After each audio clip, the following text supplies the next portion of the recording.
Nós temos ministrado durante todo esse tempo sobre o Espírito Santo. E o Espírito Santo, ele é interminável. Eu posso falar sobre o meu relacionamento com a minha esposa, o que ela gosta, quais são as emoções dela, qual é a vontade dela, mas sobre o Espírito Santo é muito mais que isso, né? O Espírito Santo, ele está desde a criação. Então, se nós formos falar sobre o Espírito Santo, somente sobre o Espírito Santo, é interminável, inesgotável. Então, ao decorrer das ministrações que nós iremos fazer agora sobre o Sermão do Monte, nós iremos sempre citar o Espírito Santo, amém? Que é Ele que traz a revelação mais da vontade de Deus, do amor de Jesus sobre nós. Então abra na tua Bíblia, Mateus 5.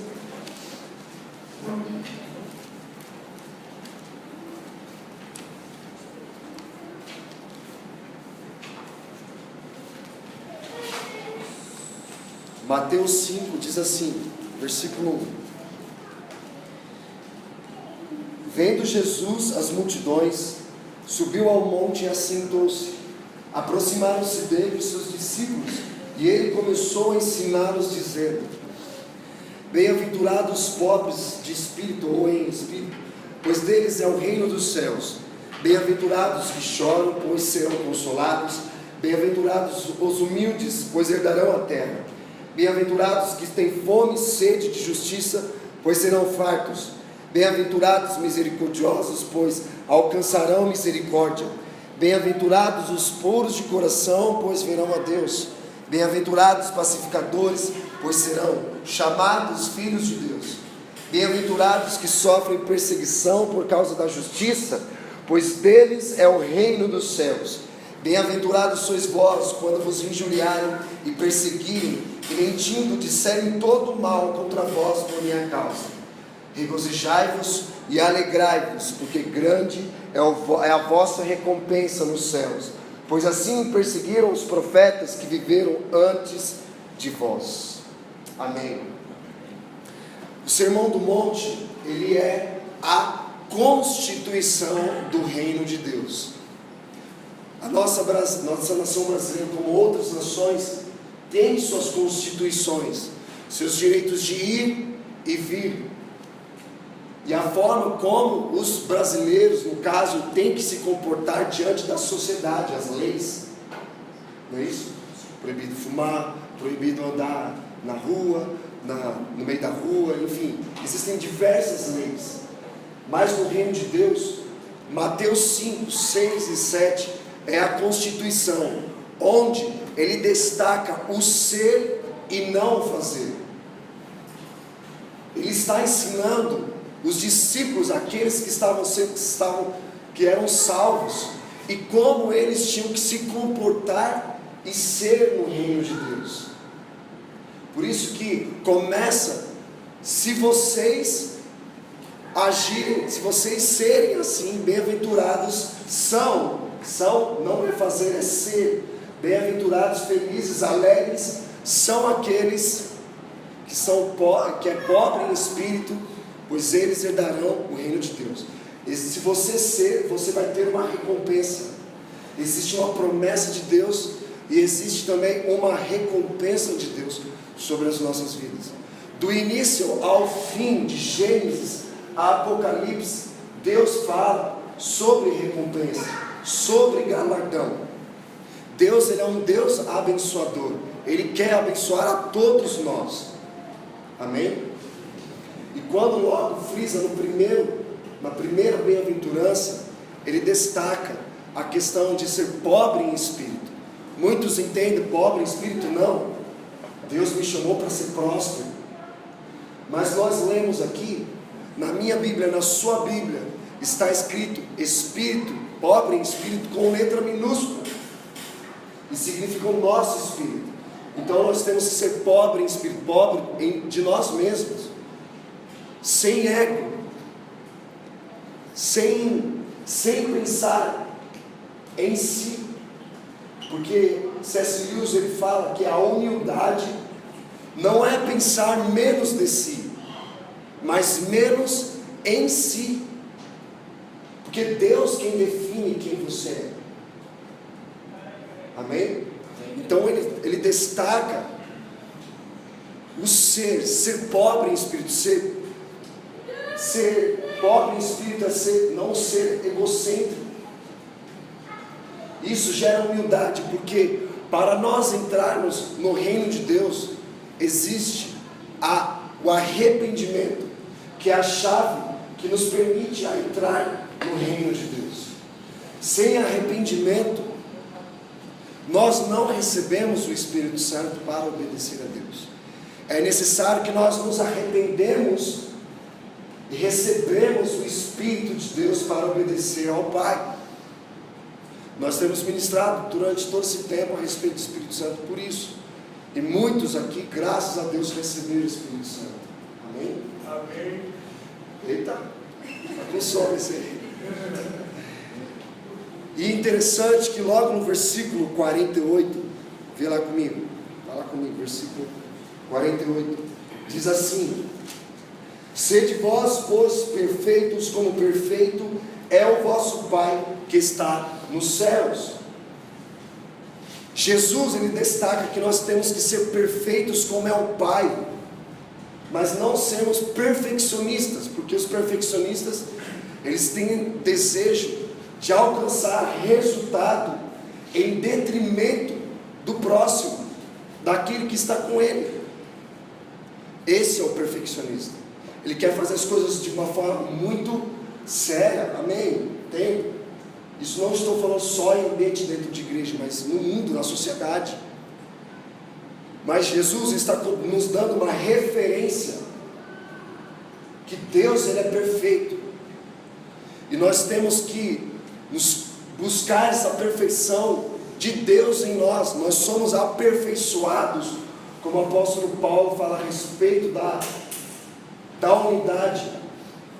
E vocês serão aperfeiçoados no ministério, serão desenvolvidos pelo Espírito e irão adquirir amadurecimento, aperfeiçoados, para que nós, no dia final, o Senhor fala: servo bom e fiel, entra no meu descanso.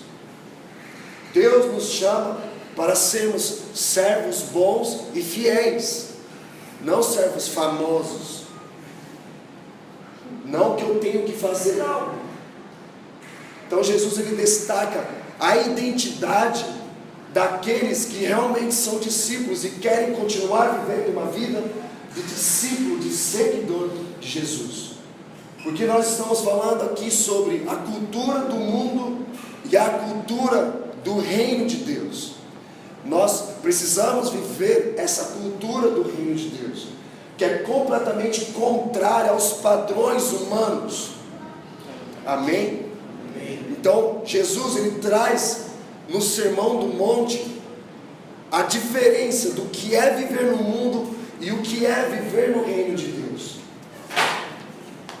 Porque é interessante destacarmos nesse mesmo sermão que Jesus fala coisas que a tradição ensinava. Antes, os antepassados ensinavam assim: olho por olho, dente por dente, não é? Se o cara te amaldiçoou, então amaldiçoa ele também. Se ele te odeia, odeia ele também.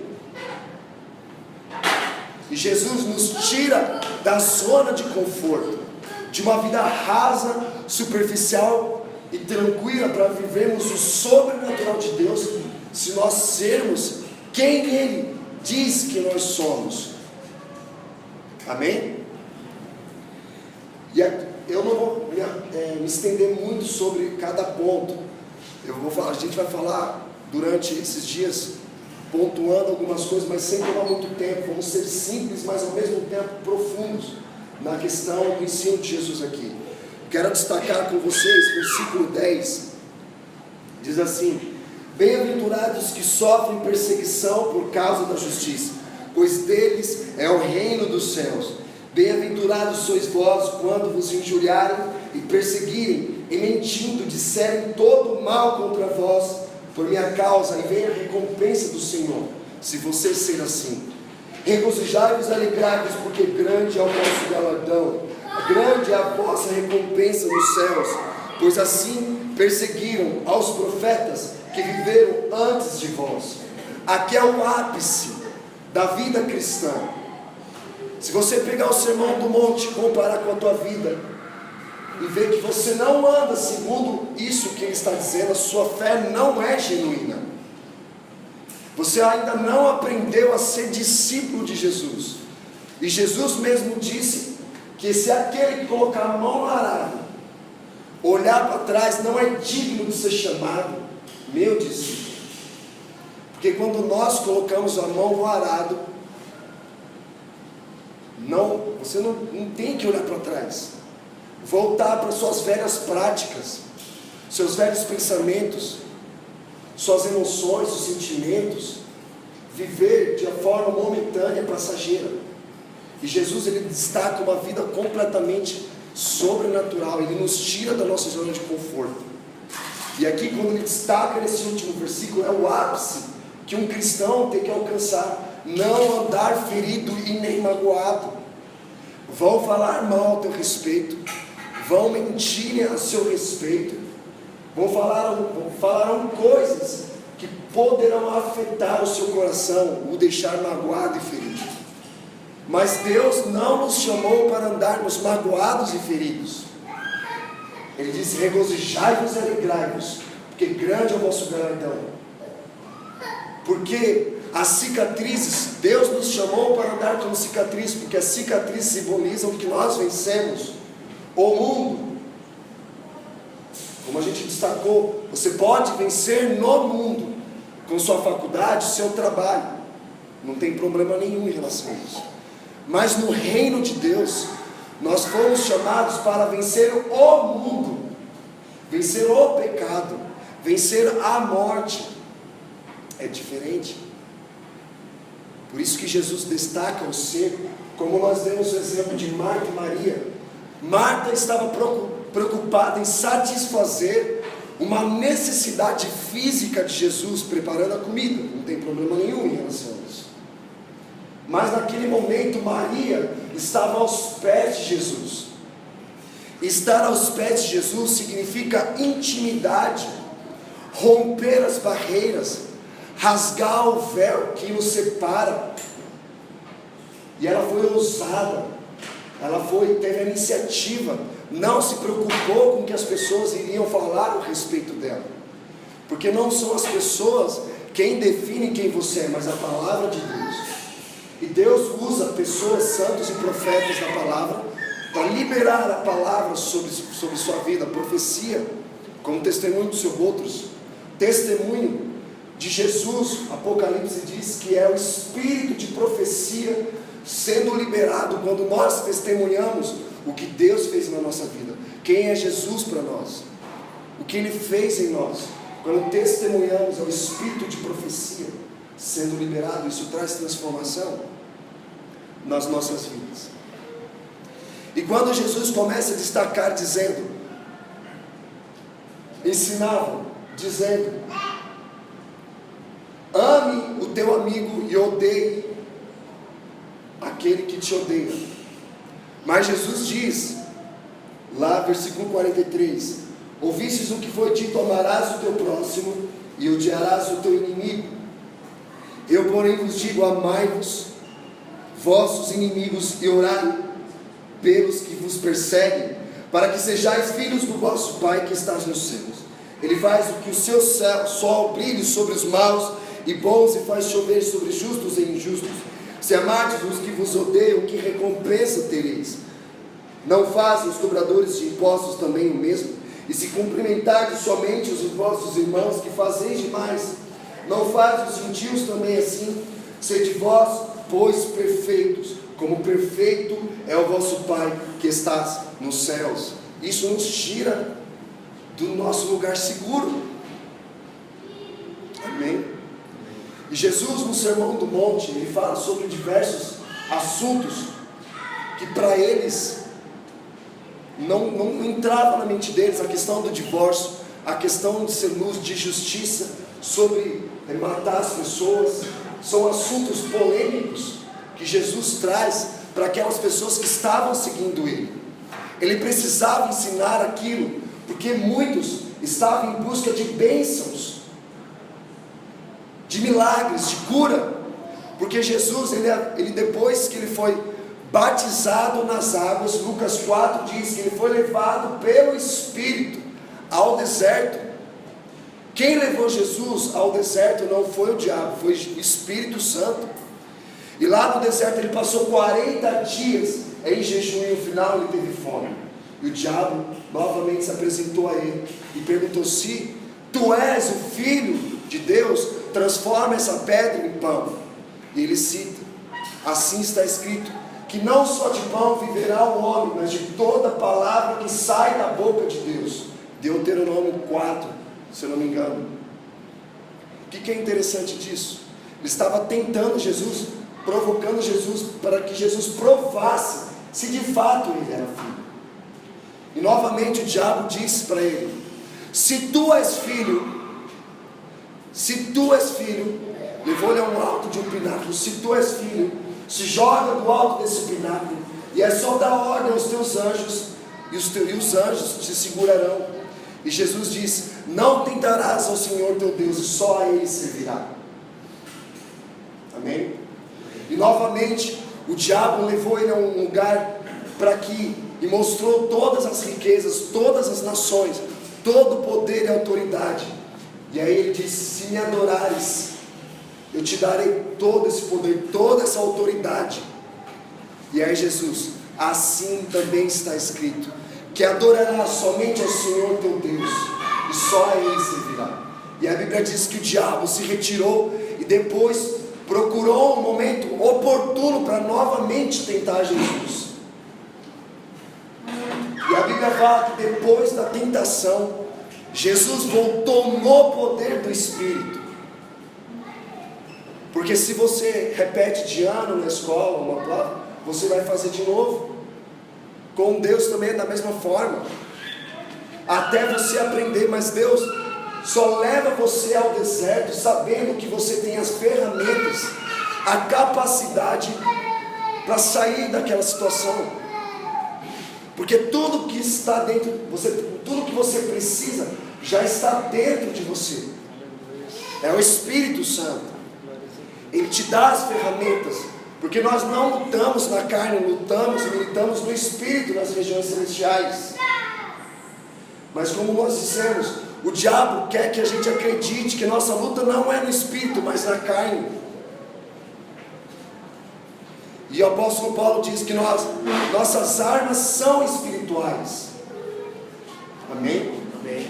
Então Jesus destaca que antes de nós fazermos, nós precisamos ser a identidade dele em nós.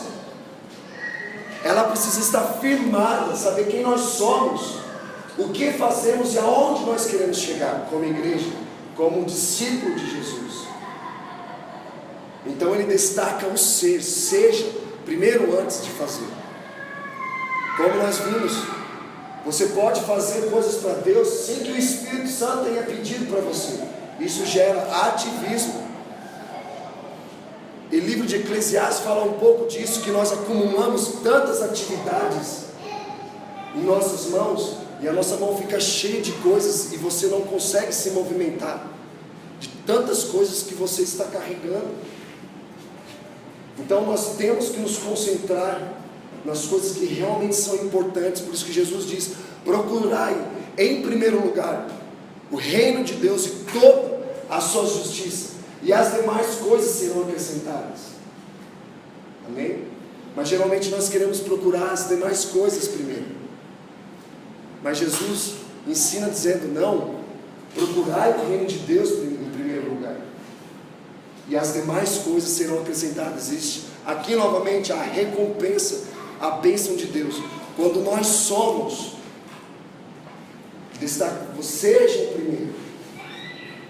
E quando Jesus ensina amar o teu próximo, quem você conhece, cumprimentar quem você conhece, é muito fácil.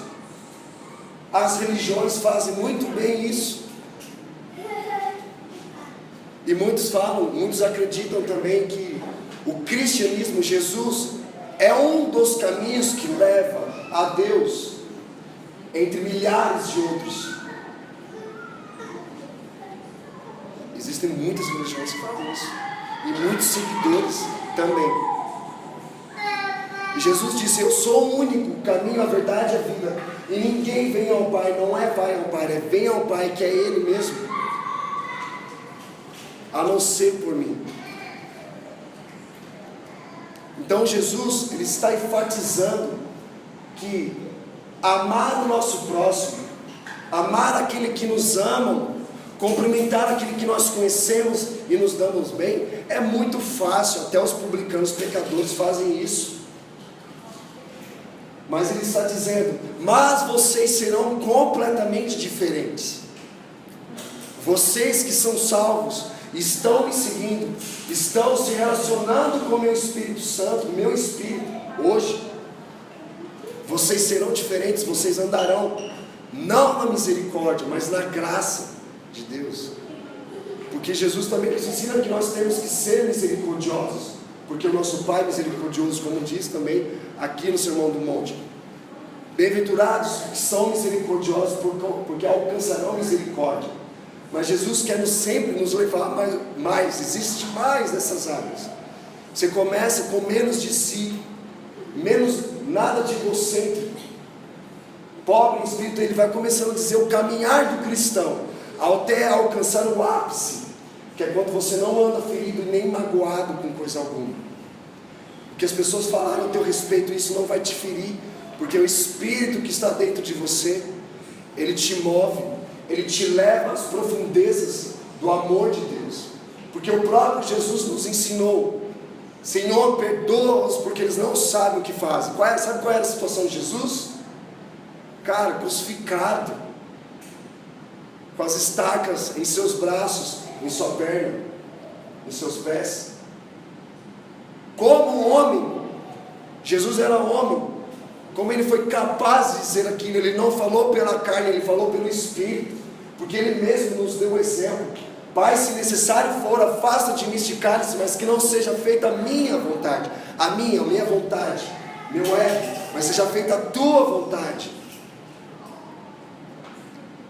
Essa é a oração que nós temos que fazer. E aí ele diz: Senhor, é como se ele dissesse: Senhor, eu não quero ir para a cruz, a minha carne não quer ir para a cruz. Se necessário for, afasta de mim essa ira, Pai, eu não quero. Eu, Jesus, minha carne não quer, mas o Espírito está preparado. Isso é submissão ao Espírito, ao governo do Espírito. Como nós temos ensinado, você poderá ser levado a lugares que você não quer ir, mas pelo Espírito, na obediência, você vai, porque o Espírito está dentro de você.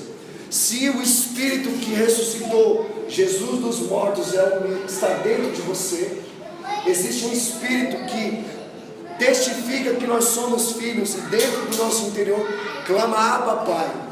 Ele não nos deu um espírito de escravidão para novamente temê-lo, mas deu um espírito de ousadia, de equilíbrio e de amor, para clamar: Abba, Pai, e dizer Abba, Pai, papaizinho, intimidade. Interessante que a mesma palavra no grego para pai é o mesmo de família. Muito interessante isso, porque o Sermão do Monte está também inteiramente ligado à paternidade de Deus. Então nós estamos falando sobre a questão do Sermão do Monte de ser, e também sobre a paternidade de Deus sobre nós, a identidade, quem realmente nós somos. E nós só sabemos quem nós somos quando nós estamos firmados em Cristo. Se nós não estamos verdadeiramente em Cristo, nós não sabemos quem nós somos. Qualquer caminho serve, qualquer destino serve. Se nós não tivermos uma direção, um caminho a seguir, qualquer caminho serve, qualquer destino serve. Porque você está sem direção, você vai para qualquer lugar que as pessoas falarem para você, você vai.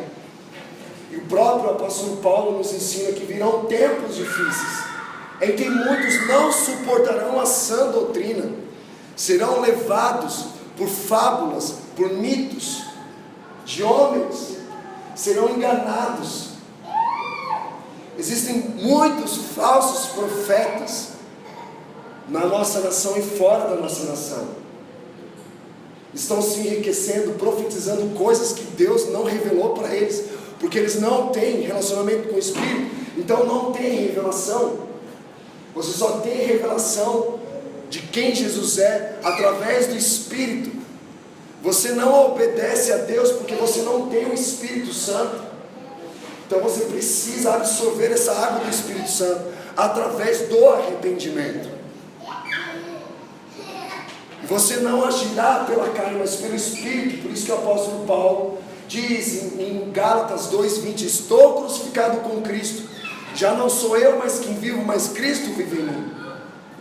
Quando ele diz isso, eu já não tenho mais vontade própria, eu faço a vontade do Espírito. Ele aprendeu o Sermão do Monte sem consultar pessoa ou os apóstolos. Gálatas 1 diz lá, versículo 15: não consultei homem algum.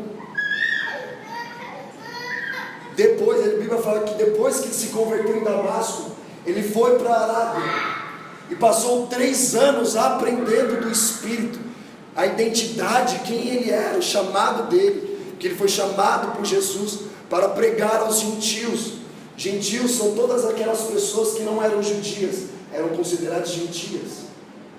Elas não faziam parte da promessa, mas através de Jesus, eu e você fazemos parte da promessa de Deus. Nós somos reconciliados com Cristo. Nós somos cooperadores de Cristo. Cara, já parou para pensar que nós é uma parceria? Eu sou parceiro do Espírito Santo, mas o Espírito Santo quem me governa. Ele é a autoridade em minha vida, então eu me submeto a essa autoridade do Espírito. E Jesus nos ensina também sobre o homem centurião que pediu para que o servo dele fosse curado porque estava enfermo a ponto de morrer. E aí ele pede para que um dos servos cheguem até Jesus. Senhor, o servo do centurião está doente, ele quer que você vá até a casa dele para orar por ele, por cura. Jesus, ok, vamos lá. Aí no meio do caminho vieram outros homens dizendo: Senhor, ele mudou de ideia. Ele disse que ele não é digno que entres na casa dele, porque ele é um pecador, ele é um romano, ele não é teu seguidor, ele não é judeu, ele não tem Deus. Ele, romano naquela época, adorava vários deuses, pagão. Então ele não se achou indigno que Jesus entrasse na casa dele. Eu não sou digno de que entres em minha casa, mas diga uma palavra, e meu servo será curado. E aí Jesus, vai para casa que o teu servo está curado. E aí ele diz para os discípulos que estavam: nunca vi em Israel um homem com tanta fé como este. Quem não gostaria que Jesus fosse em casa? Se Jesus fosse na minha casa, eu não sairia mais, eu ficaria ali. Cara, Jesus pisou no meu quarto, pedia para que alguém passasse a comida por debaixo da porta, fazer as minhas necessidades ali. Não queria que ninguém, eu saísse, nem que ninguém entrasse, porque, cara, Jesus pisou naquele lugar. É maravilhoso. E ele falou assim: eu não quero te receber, Jesus, eu não sou digno. E aí Jesus, e ele aqui no homem disse: eu sei o que é autoridade, pois digo ao meu servo, vai, ele vai, e digo a ele, vem, ele vem. E os romanos naquela época governavam os judeus. Os judeus, digamos, eles eram submissos aos romanos, era autoridade sobre os judeus. Então aquele homem viu em Jesus algo que ele não tinha, a autoridade que ele não tinha. Ele tinha a autoridade do homem natural, o homem carnal, mas ele viu em Jesus uma autoridade que, cara, ele não tinha, que era a autoridade espiritual dada pelo Espírito. E Jesus, na frente de todos, não com o objetivo de humilhar eles, dizendo: olha, é melhor que vocês não. Nunca vi alguém em Israel dizendo. Ele colocou esse homem acima de Abraão, acima de Daniel, acima de Davi, grandes homens da fé. Um homem simples. Então Jesus destacando, sejam assim como este homem, entendam a autoridade que há no Espírito. E aquele homem recebeu a bênção que ele precisava, por causa que ele honrou a Jesus. Honra. E Deus somente se manifesta em ambientes onde há honra à presença dele e fé, porque sem fé é impossível agradar ao Senhor. E Jesus nos tirando da zona de conforto. Cara, amar alguém que você ama é fácil, mas vocês foram chamados não para andar em misericórdia, porque também ele diz: misericórdia eu quero e não sacrifício. E aí Jesus fala: eu quero que vocês andem na graça, façam coisas que nenhum é capaz de fazer, somente pelo Espírito. Amem aqueles que te odeiam, abençoe aqueles que te amaldiçoam. Cumprimentar alguém que gosta de você é fácil, até as religiões fazem isso, mas vocês farão coisas maiores. Que ele diz: aquele que bater no teu lado direito, ofereça o esquerdo. Aquele que te obrigar a andar uma milha, ande duas. Então ele está nos tirando do ponto da misericórdia para a graça de Deus. Nós não fomos chamados, como nós ensinamos aqui, para andar como homens e mulheres naturais, mas homens e mulheres espirituais, movidos pelo Espírito Santo. E aí quando ele diz: se alguém bater no teu lado direito, ofereça o esquerdo. Por quê? Ele está querendo dizer que ainda o fato de você não pagar com a mesma moeda, pagar olho por olho, dente por dente, ele está dizendo: estenda a graça sobre ele. Vira o esquerdo. Quem aqui gostaria de virar o esquerdo? Quando alguém batesse, digo bater não só fisicamente, mas com palavras. Como você iria reagir em relação a isso? Se for pela carne, você vai retribuir na mesma moeda. Mas se for pelo Espírito, você vai ter o teu coração aquietado e vai estender graça, vai abençoar aquela pessoa e não amaldiçoar. Nós não fomos chamados para amaldiçoar, fomos chamados para abençoar. Quando as pessoas nos usarem maldosamente, nós estenderemos graça, porque nós sabemos quem nós somos, o porquê nós fomos chamados, qual é o meu chamado e aonde eu quero chegar, a minha recompensa. Porque Jesus mesmo ensina: sede firmes e constantes e herdarão a coroa de vida eterna. Mateus 24:14, abre comigo.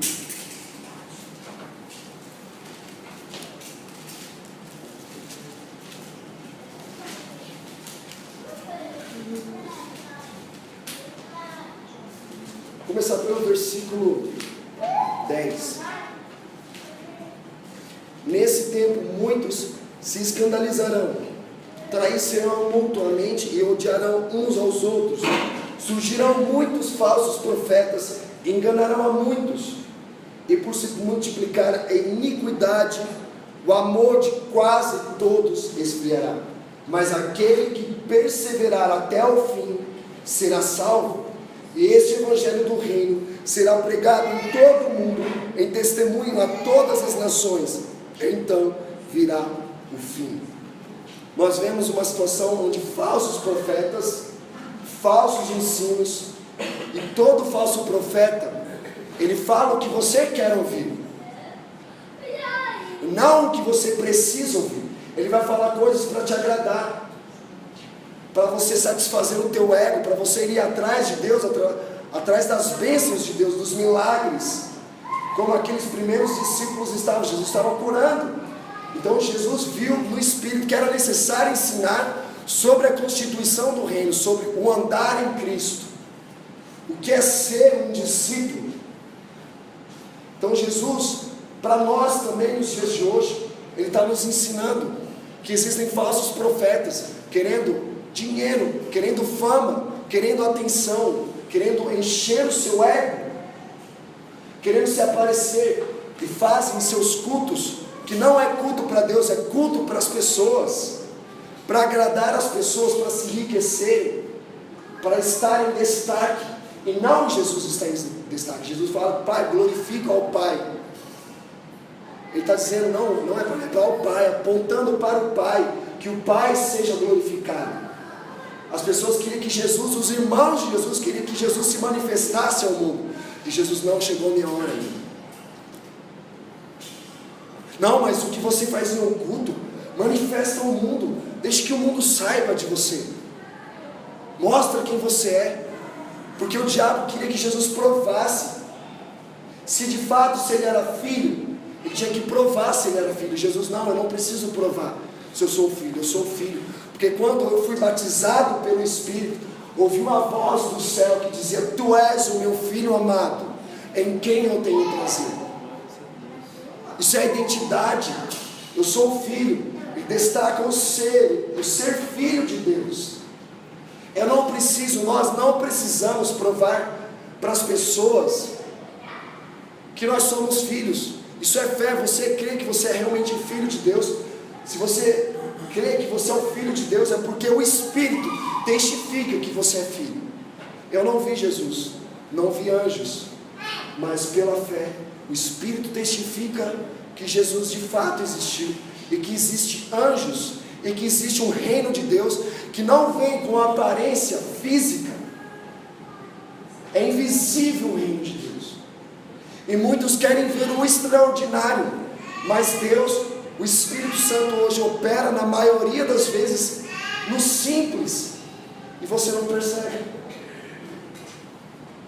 porque o homem natural não discerne as coisas do Espírito, mas o homem espiritual discerne as coisas espirituais. Eu não preciso ver para crer, eu creio, nós cremos. É isso que Jesus está querendo colocar em nosso coração e nossa mente. Você não precisa ver, apenas creia, seja assim, ande assim, e você herdará a coroa de vida eterna. Seja firme e constante. Existe uma promessa de Deus para cada um de nós, e a nossa recompensa não é aqui na terra, é nos céus. Mas muitos querem a recompensa aqui na terra, porque os seus olhos estão voltados para as coisas que o ladrão rouba, que a ferrugem corrói. Os seus olhos não estão voltados para a eternidade, mas para aquilo que é momentâneo, vai passar, cara.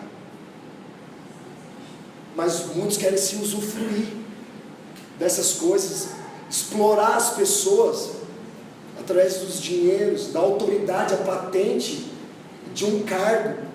Eu sou o apóstolo. Hoje o apóstolo virou uma patente, uma carteirada, né? Não só apóstolo, como os outros ofícios também. E que no reino de Deus não existe cargo, existe chamado. O reino de Deus não pertence a apóstolos, não pertence a profetas, não pertence a evangelistas e pastores, pertence aos filhos de Deus. Isso é maravilhoso. Vocês estão entendendo? Aos filhos de Deus. Porque pode chegar um dia em que você estiver diante do julgamento e dizer: Senhor, eu curei em teu nome, profetizei em teu nome, expulsei demônios, eu fiz isso, fiz aquilo outro, fiz um monte de coisa para ti, Senhor. Senhor. E aí Jesus: afasta de mim, pois eu nunca vos conheci, vocês que praticam obras da maldade, porque vocês queriam fazer, mas não queriam ser. Porque quando eu ensinei para você amar o teu inimigo, você não amou o teu inimigo, você odiou. Quando eu pedi para você abençoar aquele que amaldiçoou, você não abençoou, você amaldiçoou ele. Quando eu pedi para você cumprimentar uma pessoa que você não conhece, que é desagradável, abraçar essa pessoa que não te ama, você não amou ela. Bill Johnson fala uma frase muito interessante: o verdadeiro amor é quando nós somos capazes de amar uma pessoa que é desagradável, que ela é impossível de retribuir. Amém? Amém. Esse é o verdadeiro amor. Amar o teu inimigo. Você sabia que nas nossas orações oramos somente por aquelas pessoas que nós amamos, desejamos bem, Mas Jesus fala, não, vocês não vão andar assim. Vocês começarão a orar por aqueles que odeiam vocês, que amaldiçoam vocês. Vocês abençoarão essas pessoas. Vocês amarão aqueles que te odeiam. E aquela pessoa que é impossível de demonstrar amor, você vai estender as mãos para ela. Porque nós não fazemos nada buscando algo em troca. Porque a nossa recompensa está nos céus. Por isso que Jesus fala que tua mão direita fez que a esquerda não fique sabendo. Mas a nossa tendência humana quer sempre, mostrar o que nós fazemos. A nossa tendência quer mostrar o quê? Geralmente o problema não é mostrar o que nós fazemos. Nós temos que mostrar o que nós fazemos, mas desde que seja para glorificar ao Pai e não a você. Mas muitos estão fazendo, mostrando o que estão fazendo, mas para chamar a atenção para si, para que ela seja glorificada pelos homens, seja agradável aos olhos dos homens, não aos olhos do Pai, que vem em secreto e em secreto nos recompensará nas regiões celestiais. É galardão. Já recebi o meu galardão. Já recebi o meu galardão, o Espírito Santo, para que nós permanecemos firmes e constantes, porque aqui em Mateus 24 diz: e por se multiplicar a iniquidade, o amor de quase todos esfriará, mas aquele que perseverar até o fim será salvo. Amém? Amém. E aí no final ele diz: e este evangelho do reino será pregado em todo o mundo, em testemunhas todas as nações, então virá o fim. Os tempos difíceis já estão acontecendo, mas o Espírito Santo derrama sobre a nossa carne para permanecermos firmes e constantes até a volta de Jesus, e receberemos o nosso maior galardão, que é estar na presença dele constantemente, eternamente. Amém? Então Jesus destaca o ser: seja assim. Antes de você pensar em fazer, sejam assim. Sejam assim, porque o mundo vai te ensinar uma coisa, mas eu te ensino algo completamente diferente, contrário ao mundo. Nós fomos chamados para andar contrário ao que o mundo ensina. Quem quer ser o primeiro, seja o último e servo de todos. Quer ganhar a sua vida? Então é necessário perder. Se o grão de trigo cair na terra e morrer, vai gerar frutos. Mas se o grão de trigo não cair na terra e não morrerá, e não vai gerar frutos, é completamente diferente. E o mundo nos ensina dizendo assim: uma pessoa que está em liderança, se ela cometer um pecado e dar uma escorregada, o que acontece com ela? Ela será crucificada, porque é inadmissível uma pessoa que está liderando algo, acontecer alguma coisa, um pecado, essa pessoa será excluída. Está errado. Jesus não exclui, Jesus inclui. Existe o arrependimento justamente para isso, para fazer a separação do divórcio, separação do pecado e do mundo. Amém? Nós fomos chamados para ser em Cristo. E o Sermão do Monte, ele vem, Jesus nos ensina o Sermão do Monte para nós andarmos nesses ensinos, não o que o mundo ensina, mas no que Deus ensina a respeito do nosso chamado. Amém? Vamos ficar de pé? Vamos lá?